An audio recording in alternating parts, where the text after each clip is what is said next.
When you hear the name Friedrich Nietzsche, what comes to mind? Maybe it's God is dead. Maybe it's the idea of the Übermensch. Or maybe it's just a wild-haired philosopher staring into the abyss. But Nietzsche's philosophy is much more than a handful of famous quotes. He wasn't just tearing down old values. He was searching for new ones. His ideas challenged morality, truth, and even the future of humanity itself. Was Nietzsche a nihilist, a prophet, or something else entirely? He once wrote, "One must still have chaos in oneself to give birth to a dancing star." So let's step into the chaos and explore the mind of one of history's most provocative thinkers. Nietzsche didn't just criticize ideas, he shattered them. He was a philosophical earthquake, shaking the foundations of everything we take for granted. And one of his boldest moves was his attack on traditional morality. He argued that what we call morality wasn't some universal truth. It was a system designed to benefit the weak at the expense of the strong. In his view, Christianity had turned strength, ambition, and individuality into sins, while glorifying humility and obedience. This was what he called slave morality, in contrast to master morality, a way of thinking that embraces power, creativity, and self-overcoming. But does that mean Nietzsche was against morality itself? Not exactly. He wasn't saying be evil. He was saying create your own values. True morality, he believed, should not come from blind obedience, but from an individual's own strength and instincts. You have your way, I have my way. As for the right way, the correct way, in the only way, it does not exist. Morality is not something to be inherited, it is something to be forged. And this brings us to one of his most misunderstood ideas, the will to power. Many think it's about domination, about crushing others to get ahead. But for Nietzsche, it was much more than that. The will to power is the force behind all life, the urge to grow, to create, to push beyond limits. Even art, science, and philosophy are expressions of this power. The secret of harvesting the greatest fruitfulness and the greatest enjoyment from life is to live dangerously. To live is to struggle, to overcome, to push oneself beyond comfort. It's not just about power over others, it's about power over oneself, about self-mastery and becoming something greater. But if life is about overcoming, then what should we aim for? Nietzsche's answer was the Übermensch, the overman. Not a superhero in the comic book sense, but a person who rises above conventional morality and creates their own path. Man is something that shall be overcome. What have you done to overcome him? We are not finished beings.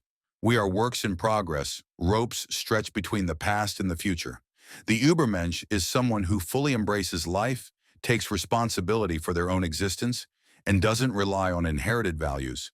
They carve their own destiny, not by following others, but by forging their own truth.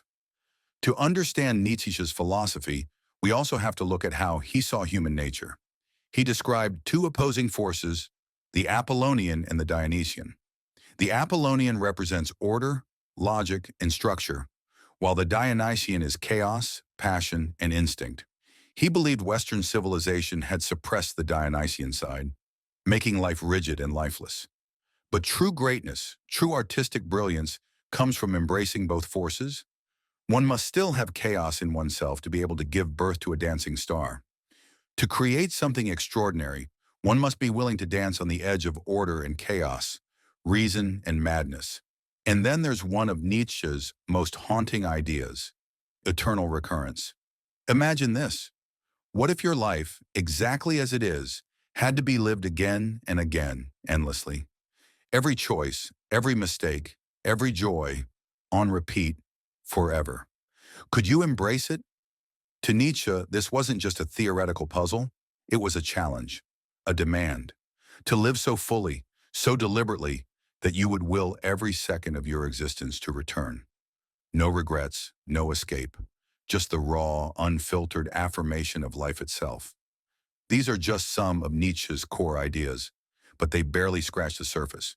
Each of them is complex, controversial, and still debated today. His philosophy is not just something to be studied, it's something to be lived, questioned, and wrestled with. And in the next videos, we'll take a closer look at them, one by one. Because in the end, Nietzsche doesn't give us answers. He gives us challenges. Become who you are. Nietzsche wasn't just rejecting old beliefs, he was asking what comes next.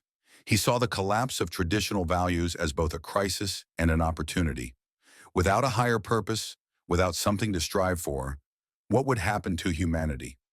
This is where he introduced The Last Man, a vision of a society where people no longer seek greatness. Instead of ambition, they choose comfort. Instead of striving, they settle.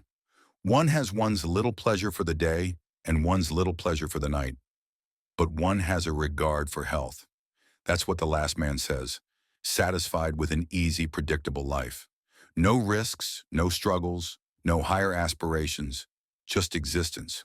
But Nietzsche saw this as a warning, not a goal. If people abandoned struggle, they wouldn't just be content, they would be lost. Without something greater to push them forward, society could sink into nihilism. He believed that the real challenge was not just to tear down outdated beliefs, but to create new meaning in their place. A life without challenge, without ambition, without striving for something beyond oneself, was that really a life worth living? That's why his philosophy still sparks debate today.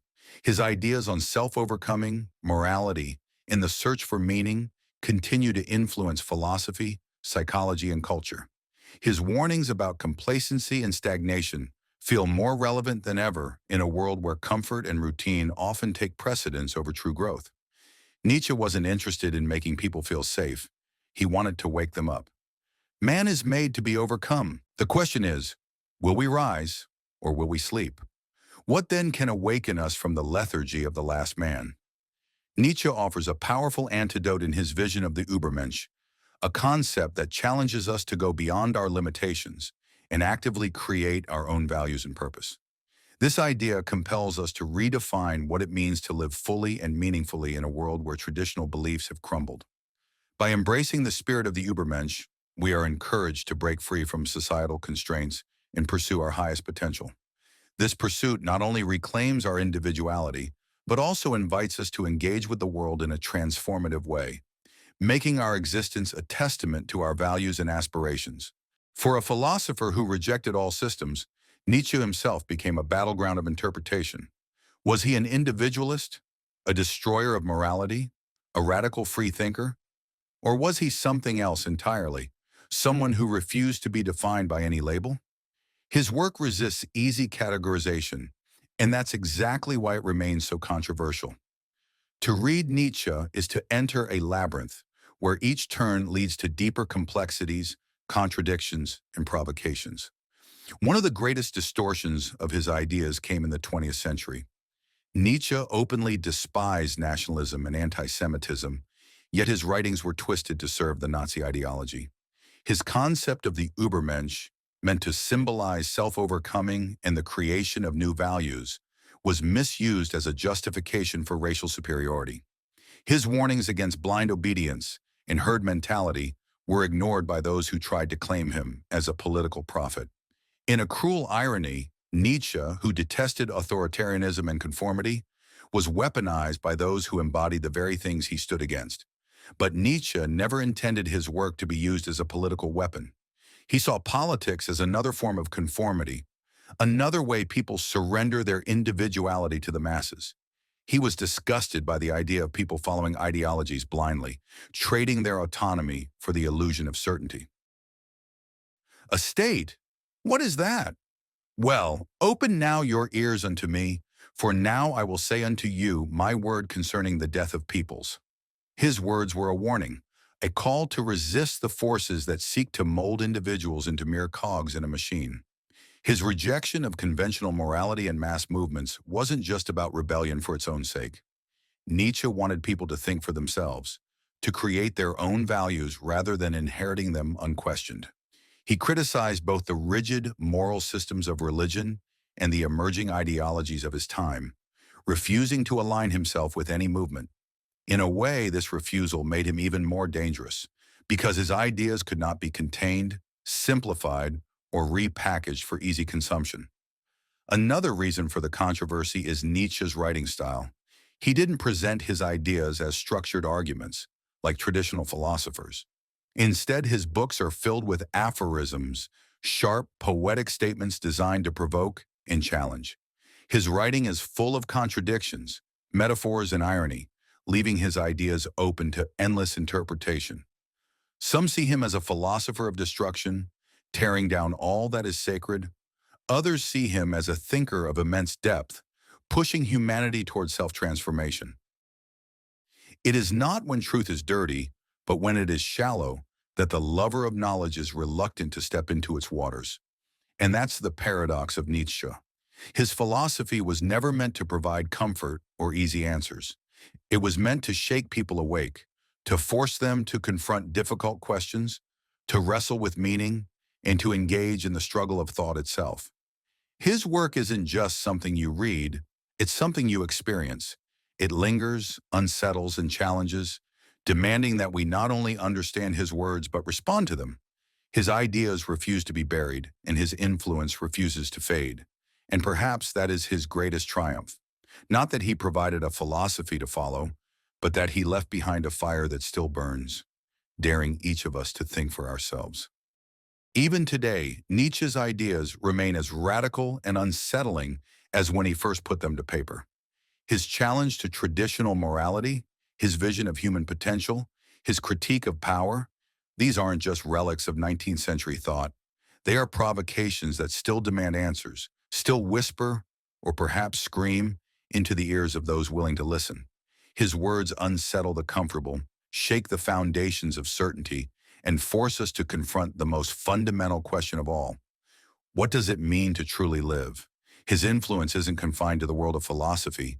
You can find traces of Nietzsche and existentialism in psychology, in modern literature, in films that explore human ambition and self-destruction. His concept of the will to power echoes through motivational speeches and self-help books, even if his name is never mentioned.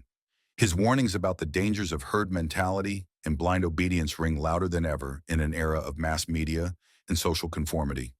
His thoughts on morality, free will, and power continue to shape the way we understand ourselves, our societies, and the world we inhabit. But perhaps the most powerful thing about Nietzsche isn't just what he wrote, it's how his words make us think. Unlike philosophers who seek to comfort, Nietzsche is a challenge, a provocation. His philosophy isn't something you simply agree or disagree with. It's something you wrestle with, something that lingers in the back of your mind long after you've closed the book. His ideas refuse to be passively absorbed. They demand engagement, resistance, reinterpretation. That's why, more than a century after his death, we still haven't finished reading Nietzsche. And maybe we never will. His work isn't just a collection of theories. It's a living, breathing force that continues to evolve as long as there are those willing to take up the challenge. Nietzsche didn't want followers. He wanted thinkers. He wanted those brave enough to break old chains, to destroy what no longer serves them, and to carve new meaning from the chaos of existence. So the real question isn't whether Nietzsche is still relevant. It's whether we have the courage to take his ideas seriously, to let them unsettle us, to let them inspire us, and ultimately, to let them push us toward becoming something greater.